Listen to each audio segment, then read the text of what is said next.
The next morning we were told about the three magic pueblos in this area. And so we decided to go take a look at the first two, Cabazon and San Javier. And then as we were leaving Mexico to drive by El Calite. So this is the views of the road to Cabazon and San Javier.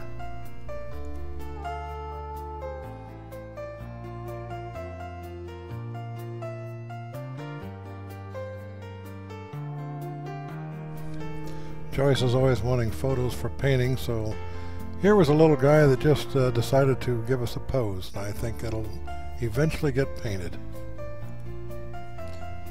This scene was one of the first things we saw when we came into the Pueblo of Cabazon.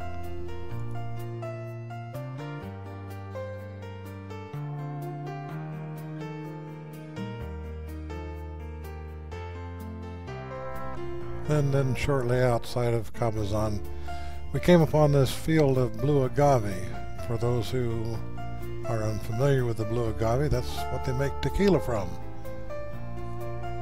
We passed a little corral, which I wanted to get a good picture of. It's very typical of this area where they will keep the cattle rounded up occasionally. And then very prevalent in this area also is I'm going to call them the organ pipe cactus. This was a very good example of what they look like. They're not like the saguaros, but they have one central trunk, and then just a great number of these vertical spines that go up. Just beautiful. And then we entered the beautiful town of San Javier, located on the river in a kind of a valley surrounded by mountains, and it's just absolutely the most gorgeous town I think we came into.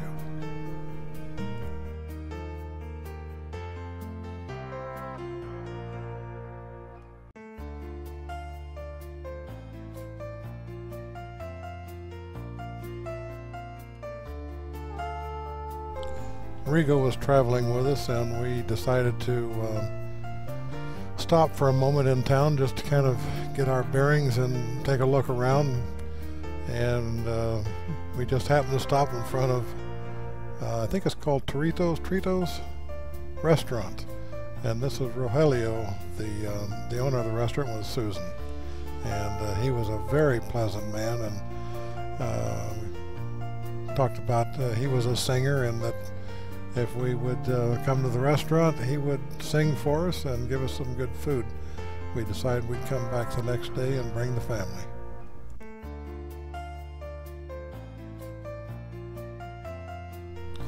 This was a home in the main area of San Javier, and I took this photo because Joyce is always looking for things to paint. And can you imagine this house in a painting?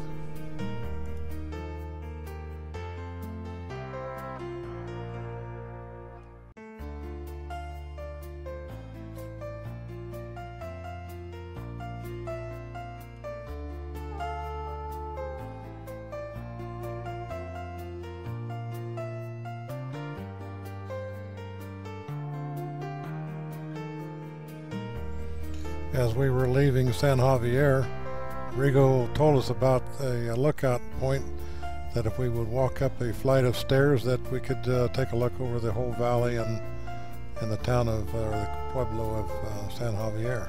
So we did. On the way up the flight of stairs, I happened to spot the magpie jay, or urraca they call it, sitting in a tree. You can hopefully see it's blue with a white chest. This will give you an idea what a urraca looks like, the magpie jay. This is apparently a photo of one that's been in captivity. It's kind of beat up, but they're a beautiful bird. It's wonderful to watch them in flight. They fly in groups, and they just kind of loop through the air. These are some of the views that we saw from the vantage point that we climbed up to. The valley and some of the agricultural area, the town and the river.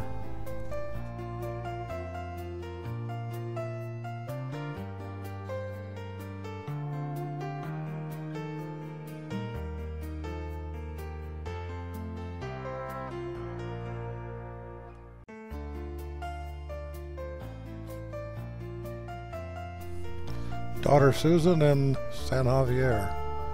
Dos Bonitas.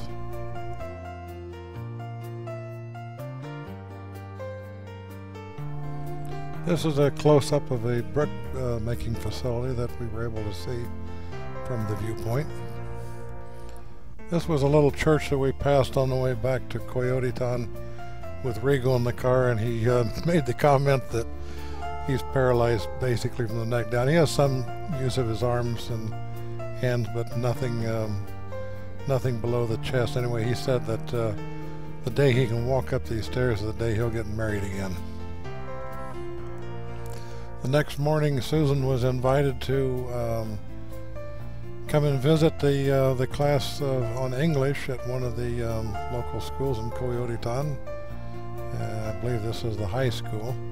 Anyway, you can see the teacher in the background there next to the window. And anyway, that was an excellent experience for her. And from what she said, the teacher and the students enjoyed the visit.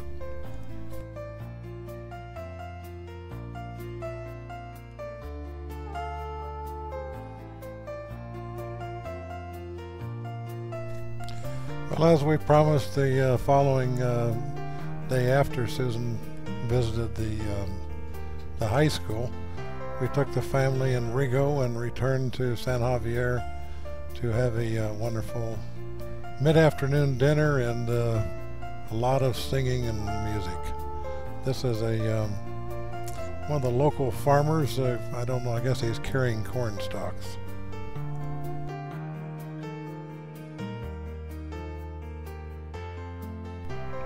Before Rigo's accident, he was a singer and actually had an accident up in northern Mexico, Tijuana actually. Flipped his car over and broke his neck. But he's still a wonderful singer. He's got a beautiful voice, so he sang for us a few times, and it was kind of like a karaoke afternoon, just beautiful.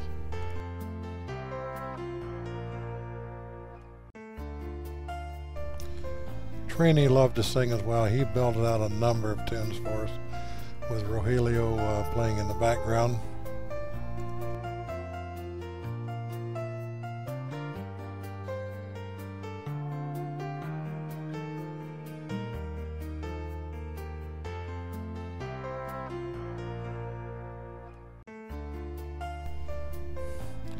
We were having so much fun that even Joyce got up and danced with a crazy old man.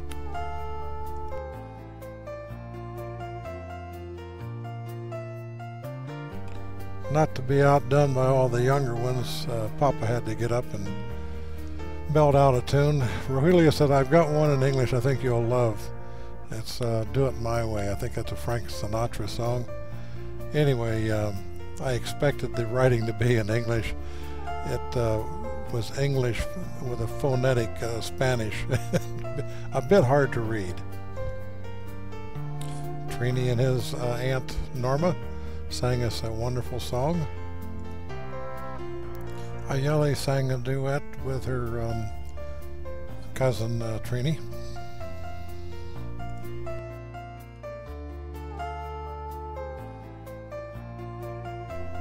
As you can tell by this duet, the Mexican ballads sometimes can just get painfully emotional. As you can see the distress on their faces as they belt this tune out. Oh, and not to be outdone, Susan had to get up and sing her rendition, probably of Blaine, I'm Missing You, Where Are You, all in Spanish, which I'm sure he wouldn't understand.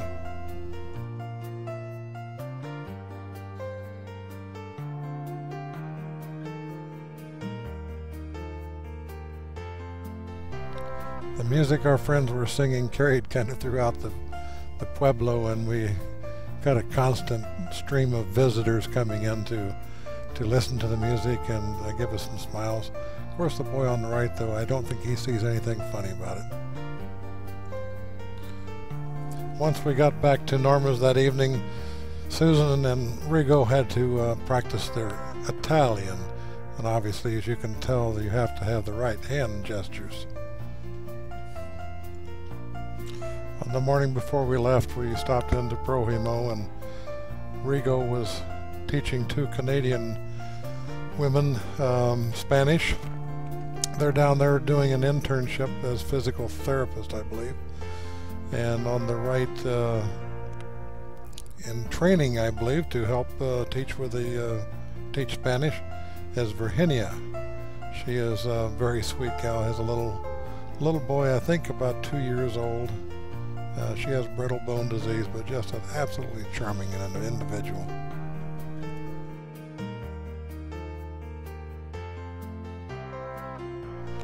This is a picture of Rigo in his casita, set up on his new laptop with his headset, as he will appear when he's teaching students over the internet. Anyway, the computer was furnished by David Kebler. I took it down, set it up, and seems to be working just marvelous because we've taken lessons since we've gotten home. Okay, this is two residents from Prohimo.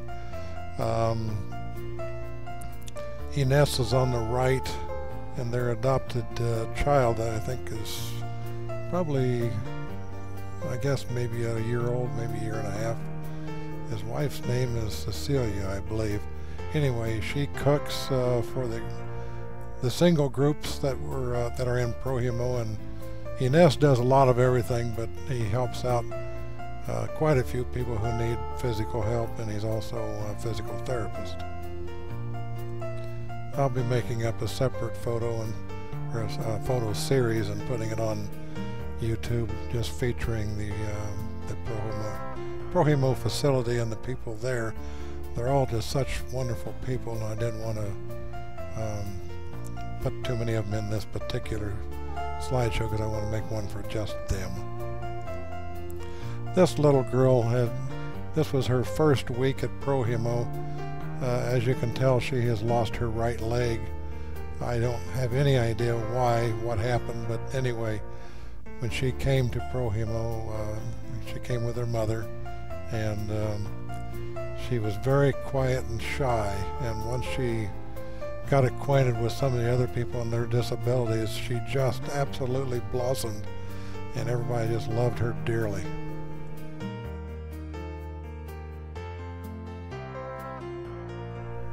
One of her new girlfriends wanted to take a ride, so she wheeled her around the yard in her new tricycle, which is actually, the motivation is by pumping with the right arm and steering with the left. We said our goodbyes to Norma as we left town. This is actually her house. She used to have a store here, but now she has a store up on the main street. But this is her home. It's very large, and she was an absolute wonderful, wonderful host. We were told before we flew back to the States that we needed to also come into the little town of Alcalite, and there's a few shots here of the town. Obviously, the burro walking through the main street is one of the attractions. Joyce loved this bridge that crosses over, and for these people to get to their house, especially if it's in the rainy season. And there's kind of a gazebo, I think, right on top of the bridge. It's very interesting. She wants to paint it.